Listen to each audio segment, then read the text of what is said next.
पुरानी हवेली बहुत समय से बंद पड़ी थी। गांव के लोगों का मानना था कि उस हवेली से रोने और चीखने चिल्लाने की आवाजें आती हैं। एक दिन शहर से सुमित का परिवार अपने दोस्त के घर शादी में आया। उन्होंने शादी में बहुत मजा किया।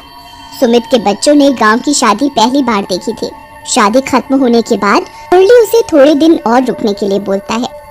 अरे सुमित, थोड़े दिन और यहाँ रुक जाओ, फिर पता नहीं तुम्हारा कब आना होगा। पहली बार तुम परिवार के साथ गांव आए हो, इधर थोड़ा घूमो फिरो, गांव की सैर करो, बच्चों को खेत दिखाओ। तभी सुमित के बच्चे सुमित से रुकने की जिद करने लगते हैं।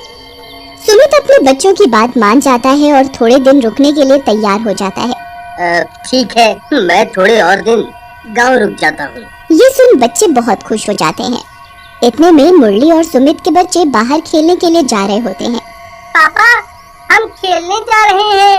हाँ बेटा, जाओ, पर याद रखना पुरानी हवेली के पास नहीं जाना। जी पापा जी, ठीक है। रास्ते में सुमित के बच्चे रोहन और शालू मुरली के बच्चों चुटकी और कालू से पूछते हैं। मुरली अंकल, पुरानी हवेली के पास जाने के लिए मना क्यों कर रहे थे? अरे रोहन, पुरानी हवेली की बात मत करो, मुझे तो वहाँ पर जाने से बहुत डर लगता है। क्यों कालू, ऐसा क्या है उस हवेली में? रोहन, उधर एक बहुत खतरनाक चुड़ैल रहती है। क्या चुड़ैल? ये चुड़ैल भूत कुछ नहीं होता। नहीं रोहन, वहाँ सच की चुड़ैल रहती है और उस हवेली से चीखने चिल्लाने और हंसने की आवाजें आती है। चारों बच्चे हवेली के पास एक पार्क में खेल रहे होते हैं। एकदम से रोहन को हवेली में जाने का ख्याल आता है। वो सोचता है आज हवेली में जाकर देखते हैं कि ऐसा उसमें क्या है, आखिर कौन चीखता है इस हवेली के अंदर। चलो कालू, चुटकी और शालू, आज इस हवेली में जाकर देखा जाए कि इसमें अंदर कौन रहता है। जी भैया, आज हम अंदर जाकर पता लगाकर ही रहेंगे कि आखिरकार चक्कर क्या है। नहीं, मैं उस हवेली में नहीं जाऊंगी, उधर पापा ने जाने के लिए मना किया है। हाँ, हम उधर नहीं जाएंगे, उधर चुड़ैल है। रोहन, एक दिन उस हवेली में हमारे पड़ोसी की बकरी भी चली गई थी और कभी वापस लौट कर नहीं आई। तुम्हारे पड़ोसियों की बकरी इधर तक कैसे पहुँची? एक दिन वो अपनी बकरियों को खेत से चराकर घर की तरफ जा रहा था, तभी उसकी एक बकरी हवेली के अंदर भाग गई। उसने उसे पकड़ने की बहुत कोशिश की, पर वो नहीं पकड़ पाया और बकरी अंदर चली गई और कभी वापस लौट कर नहीं आई। मुझे तो आज इस हवेली के अंदर जाकर देखना ही है कि आखिर इसमें रहता कौन है। अगर तुम अंदर चले गए तो वापस नहीं आ पाओगे। कोई नहीं, मैं अंदर जा रहा हूँ और तुम्हें भी चलना है तो चलो। उसके साथ उसकी बहन शालू भी जाने लगती है। ये देखकर कालू और चुटकी भी हिम्मत जुटाकर रोहन के पीछे चल पड़ते हैं। जैसे ही बच्चे हवेली के अंदर घुसते हैं, हवेली का दरवाजा अचानक बंद हो जाता है। बच्चे बहुत बुरी तरीके से डर जाते हैं। रोहन जोर से चिल्लाता हुआ, कौन कौन है? कौन है?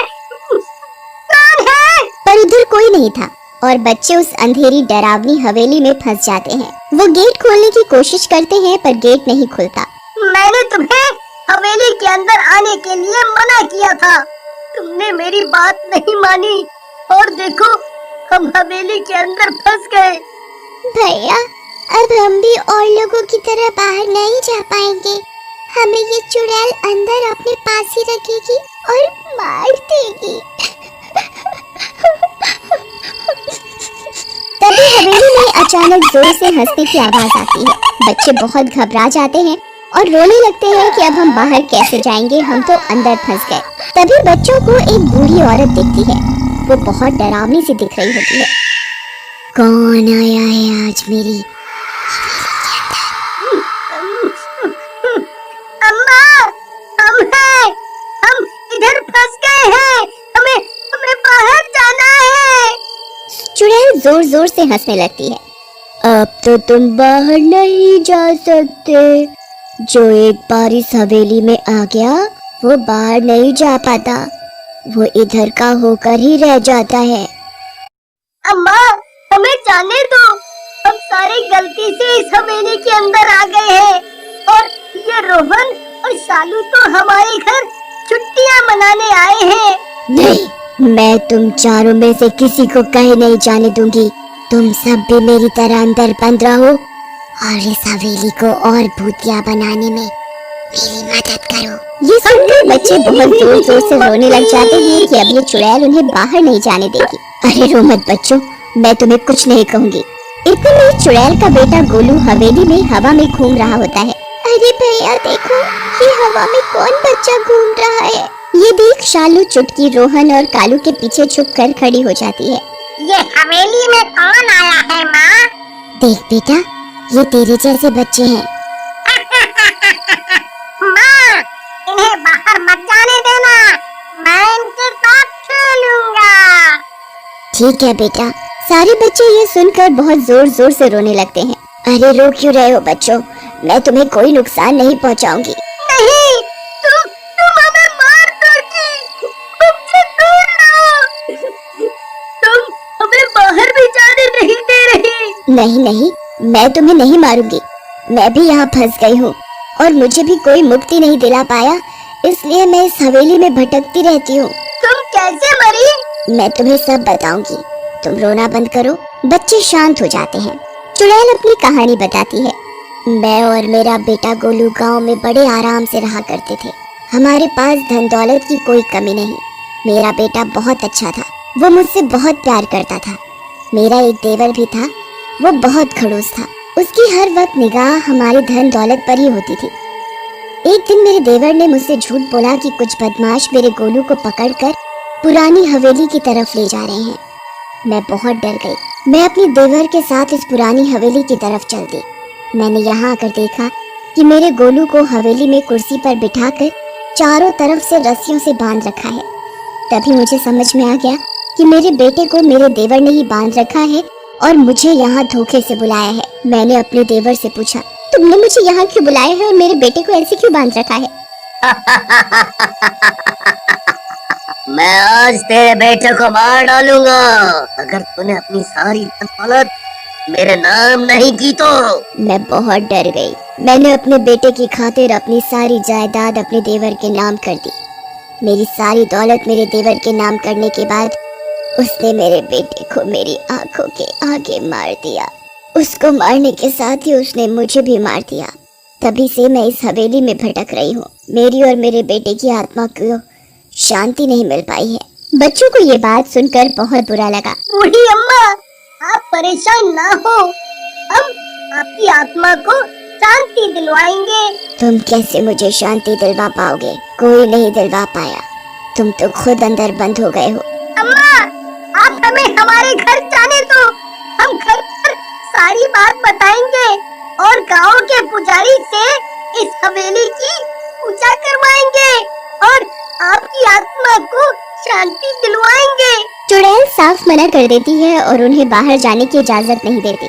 बच्चे जिद करने लगते हैं और चुड़ैल को विश्वास दिलवाते हैं कि वो घर जाकर सारी बात सच सच बताएंगे और उनकी आत्मा को शांति दिलवा कर रहेंगे।